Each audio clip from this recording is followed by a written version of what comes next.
So hello everyone. That was a perfect first speech for today also to introduce the topic I want to talk about, which is technology adaptation through successful program management combined with regulatory knowledge.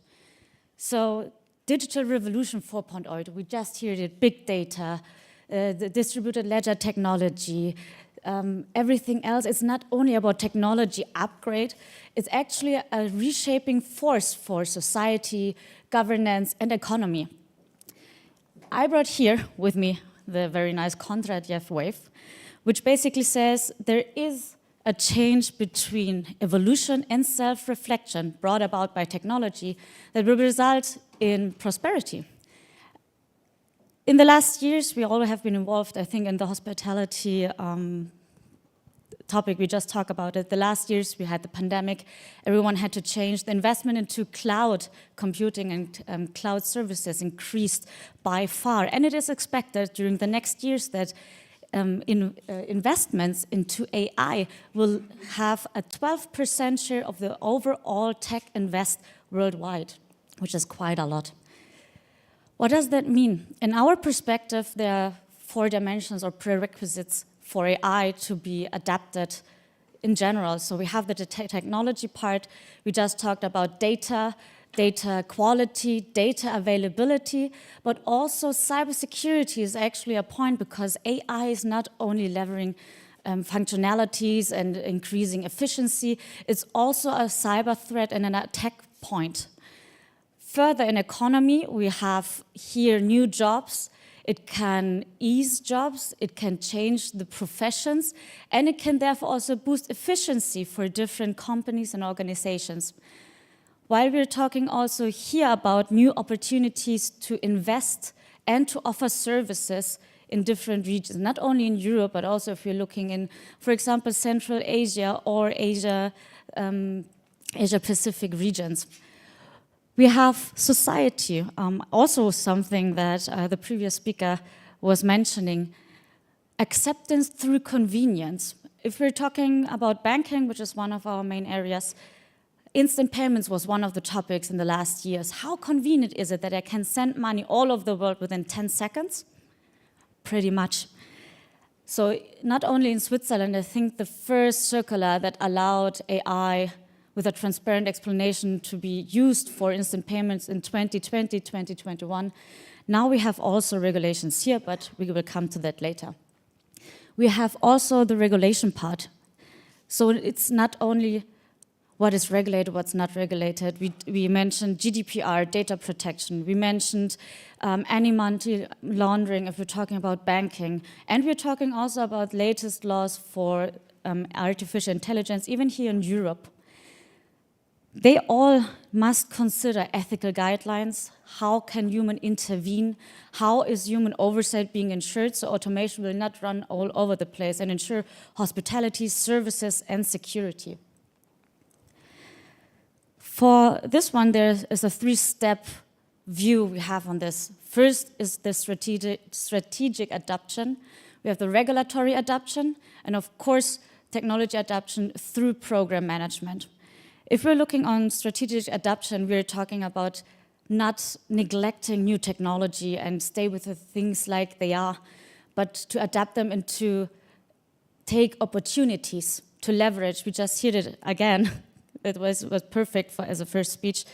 Increase by 30% by using WhatsApp, increase of revenues. That means also for, if we stay again in the banking example, there are different challenges that banks and AI technology must face.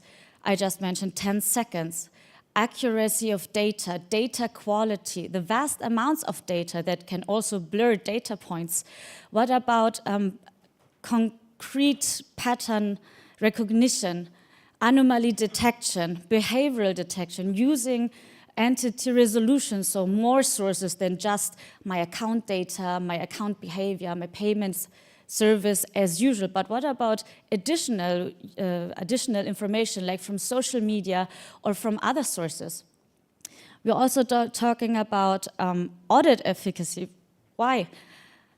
If we're looking at explainability of technology and acceptance, not only with the users, and not only within your own organization, but also with the supervisory authority.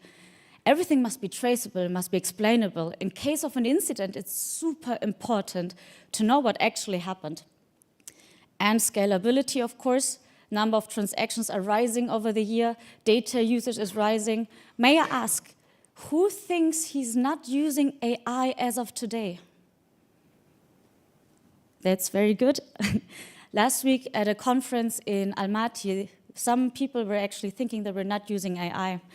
But if we're looking at the example from Google, for example, they use it in emails, they use it in maps, they use it in Yahoo. Everyone is using AI, not maybe as the automatic overarching intelligence, but we just saw it machine learning and many different things to structure data and to analyze data and to predict behaviors. Amazon has a huge data pool giving us the perfect recommendations. What do we want to buy, what we want to buy next, or what we maybe want to buy again. Regulatory adaptation, the European AI Act exactly addresses those things. It's one of the first laws worldwide, and there will much be more followed. We also see that in a few years, there will be not one country having not at least a cybersecurity or data protection law, and AI will be actually also a topic. We have here alignment with existing regulation. We have as well transparency in human oversight to ensure interaction and to enable ethical guidelines. We have technical and security standards, we have reporting, we have documentation, and we have risk management. One of the upcoming most topics, if we look on regulation for industries, for example, the NIS2 directive, we have the Digital Operation Resilience Act, that all require risk-based approach to enable organizations to see what risk do you have, what are you using, and are you prepared in case of an incident. Now program management. What about that? A lot of projects or a lot of organizations want to adapt AI or modern technology to leverage the business. We have more than 75 businesses that fail because they overrun time and budget, and even more than 15%. Why? The causes are different. Either it's lack of knowledge of methodology, it can be political interventions or interests, and it can also lack of skills, which cause slow decisions and wrong measures.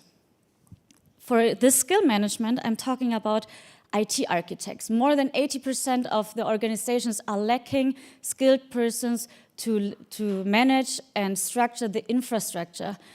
We have a 90% plus demand of good program managers or project managers in organizations. We're lacking AI experts as of today. We're lacking sustainability experts. If we're looking at ESG, which is a very important topic if we're going about investments for different companies, which is already 50% of the decision part before investors are going to take any measures. Point so far to the skills. We have also the team says paradoxon, because Brooks' law says if you have too few staff, of course there's an overload to your personnel. If you onboard people, they have a startup phase before they are fully up and running, let's say it like that. And then also the more people you have, the more complex the whole communication gets, which will cause, again, communication costs. And then we are back again to our initial problem about the budgeting. We believe at Swan that a basic understanding how regulatory actually works is essential for successful program management. We all know, especially startups, they don't care about data protection. They even don't care about security measures. If there's a very creative developer, he wants to program cool things. And then afterwards, if it becomes a business, if they have more than 10 employees, then it becomes complicated because in the next 2 to 3 years, they all are under some regulation, and then they have to comply. And this is where the pain actually starts. If they're non-compliant, they face not only legal penalties, they have also reputational penalties. Who wants to use an app that had data breaches? Who wants to use an app that doesn't work properly because of the changes they have to do post-mortem. And also monetary penalties, of course. And if you're a startup without proper investment, then you're already in a big debt. But that's also a problem for companies. If you're just looking at, for example, data protection, it can actually influence, penalties can go up to 2% of your global income and revenue, or up to 10 million euros. That's already a huge amount. So if you have then an audit, while talking about regulatory, you have different findings. They might be severe or not as severe, depending on what is being in scope, and actually also how lucky you are during this audit. When setting up a project plan, it is extremely important to prioritize not only by severity, but also by doability, how to plan for the next 1 or 2 years to mitigate such findings. And it's also very important to have this alignment with the supervisory authority. Mostly what we see in projects is that organizations try just to green-write policies to be compliant or do the basic requirements according to reporting to comply with whatever is needed to get rid of the external auditor that the supervisory authority might have put on them. So what we actually also think it's important for project management is not only to have a gap analysis. Everyone is doing a gap analysis, that's basic, right? But what about the communication to the supervisory authority, to the auditor, to say, hey, we have a plan, this is how the plan looks like, do you agree? This is actually a lever to negotiate with the supervisory authority how to mitigate the findings in what time frame and what is actually doable. Here, organizations have the possibility to influence how fast they need to mitigate according to the resources they have to adapt. Then for the audit itself, it further can make it easier to have a communication strategy to talk to the auditor, say, okay, how fast do we have to deliver? How can we prepare ourselves? What is expected from us? And then also the execution. It's not about only the rectification of findings, it's about going deep into detail, involve internal audit, if existent in the organization, to prove yourself, not to overspend, to concretely look into what you can rectify before the auditor comes and make it even better to comply. And the sooner you get rid of the special auditor by the supervisory authority, and then also it relieves the stress from the company and the spendings they have to do. Because such large rectification or remediation projects can cost huge amounts. We're talking about millions compared to if you identify such little change, or if you do such little changes beforehand. Thank you.